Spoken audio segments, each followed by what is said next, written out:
Bueno, les muestro el enunciado del ejercicio 1.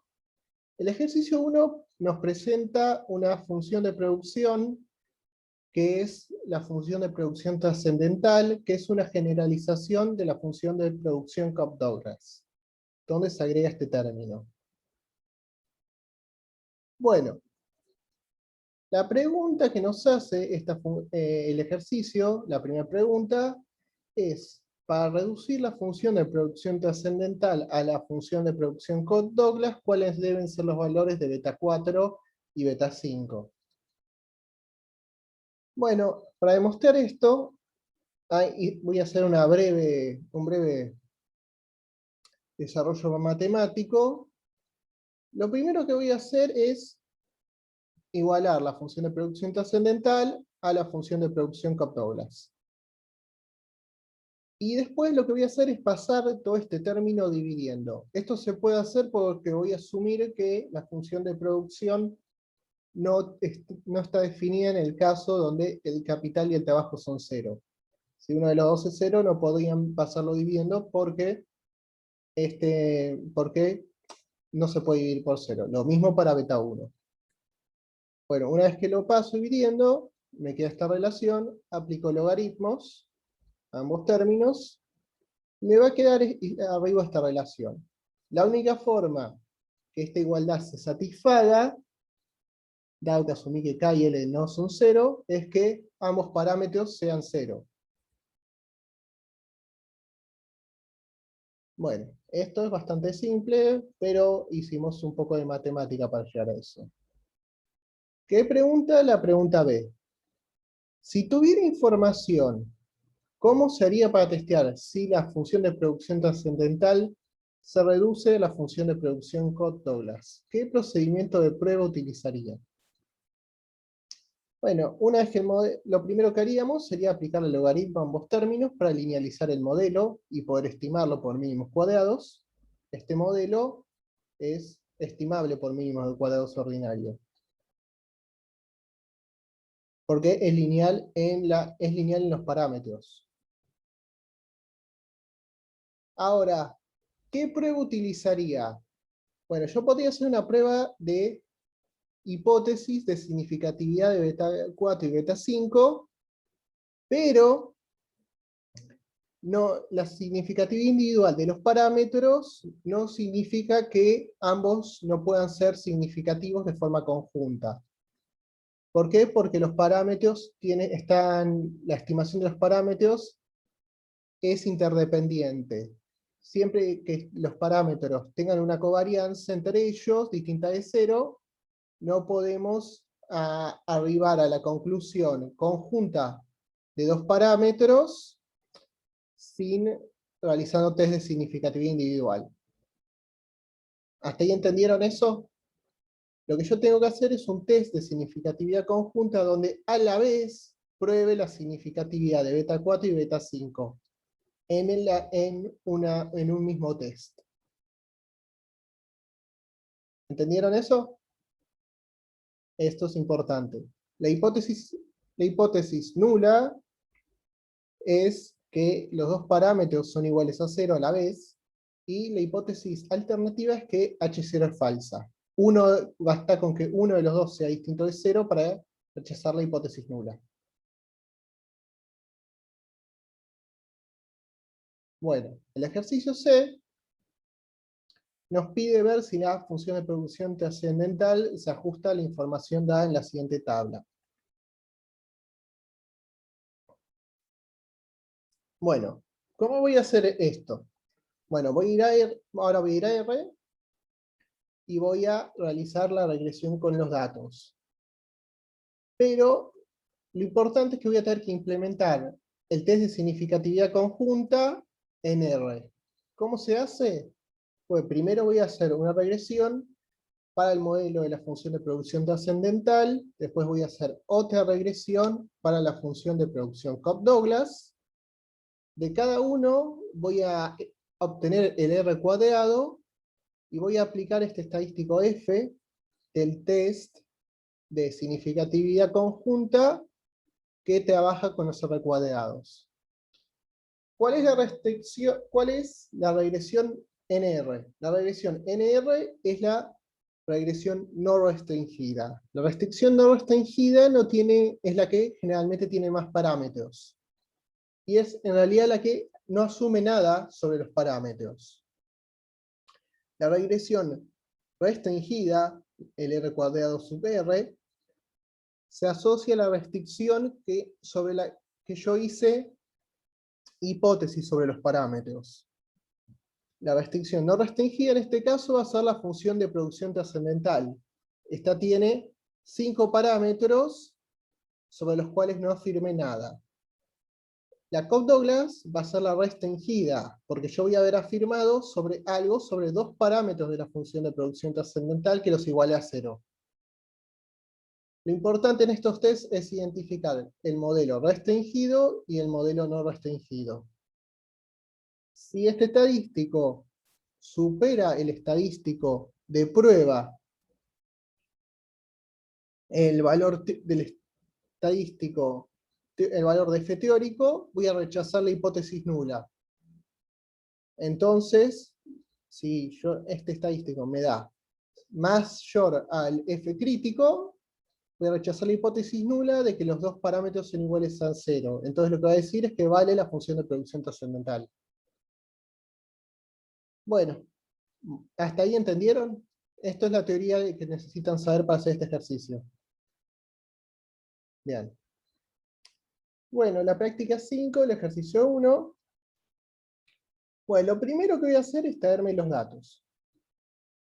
Los voy a hacer con el paquete ReadXL.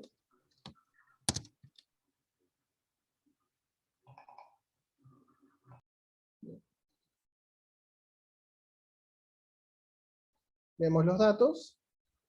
Los datos tienen datos del PBI, del empleo y del capital, ordenados en distintos tiempos, es una serie de tiempo. Y voy a aplicar la fórmula tradicional. La ventaja es que yo puedo, primero voy a crear el vector I, y la ventaja es que dentro de la matriz X, puedo, además de crear la constante, puedo crear el logaritmo aplicándose directamente a las filas y las columnas dentro de la matriz X. Y después puedo poner los datos sin aplicarles el logaritmo. Entonces replico la fórmula que teníamos en la linealización del modelo. Con esto armo la matriz X. Después, el único detalle que necesitan para este ejercicio es, yo tengo toda la fórmula tradicional para la regresión lineal, pero acá agregué este término. ¿Este término qué quiere decir? Si ustedes dentro de esto es lo mismo que tienen, X está expuesta por X. Lo que yo agregué acá es un ajuste decimal. ¿Por qué? Porque si yo no pongo esto, ahí se los muestro. Si yo no pongo esto,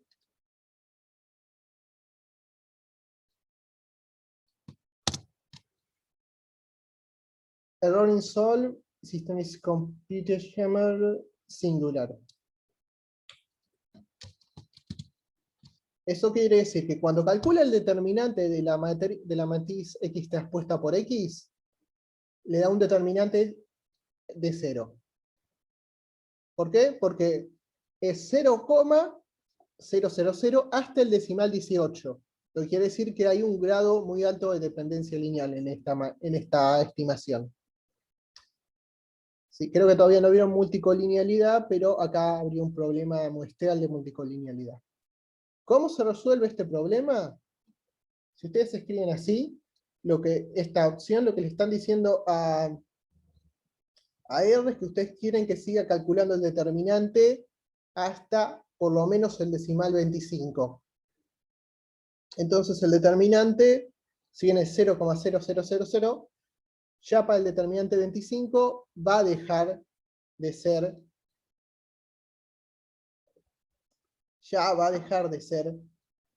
0. Entonces la matriz lo va a poder resolver. Entonces la matriz se va a poder invertir. Ustedes la aclaran de esta forma, ¿cuál es la precisión que quieren?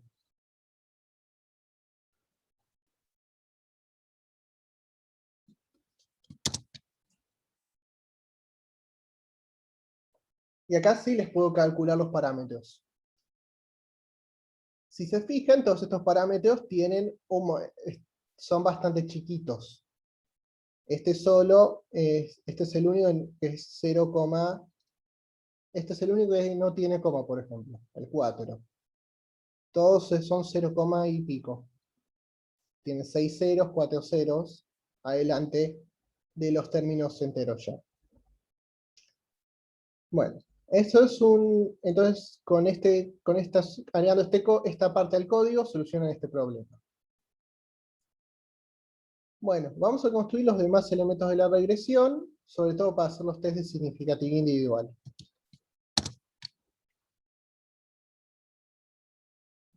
Voy a generar los p-values de los test de significatividad individual.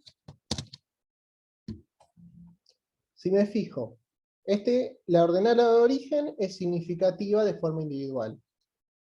¿Por qué? Porque el p-value es menor a 0,05, que es el nivel de significatividad que solemos tomar. Ahora, los otros dos términos no lo son no significativos de forma individual. El único que resulta significativo de forma individual es el beta 5. Y lo que yo quería testear es si beta 4 y beta 5 a la vez son significativos. Lo que voy a demostrar ahora es que si bien beta 4 no es significativo de forma individual, en forma conjunta con beta 5 sí lo es. ¿Cómo realizo el test?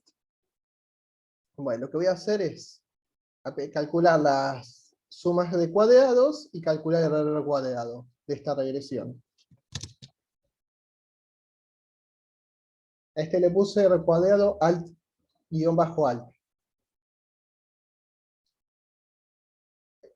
Bueno, acá tengo los demás indicadores, el test de significatividad global, que algo interesante, el test de significatividad global me dice que todas las variables son significativas de forma conjunta, o sea, el test de significatividad global me dice que las variables son estadísticamente significativas para explicar la variable explicativa. A pesar de que solo tenía una variable que fuera significativa de forma individual. Ahí ya tiene un primer signo de que podría estar ocurriendo que estos dos podrían ser significativos de forma conjunta, beta 4 y beta 5. Pero bueno, hay que hacer el test. Para hacer el test, ¿qué vamos a hacer? Y vamos a estimar siguiendo la función de producción Cobb-Douglas. Que la función de producción Cobb-Douglas sacaría los últimos dos elementos. Los elementos lineales, y dejaría solo los que están con logaritmo.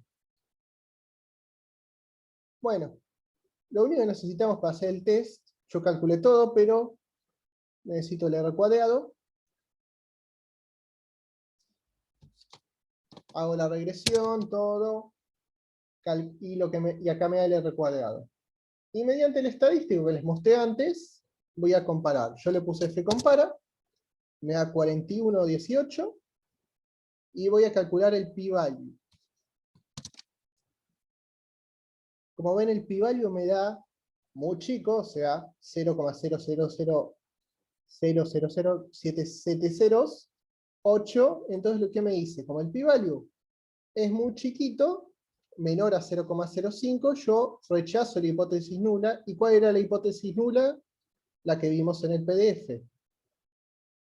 La hipótesis nula afirmaba que ambos parámetros eran iguales a 0. Entonces la rechazo, y yo sé que alguno de los dos parámetros, beta 4 o beta 5, es distinto de 0.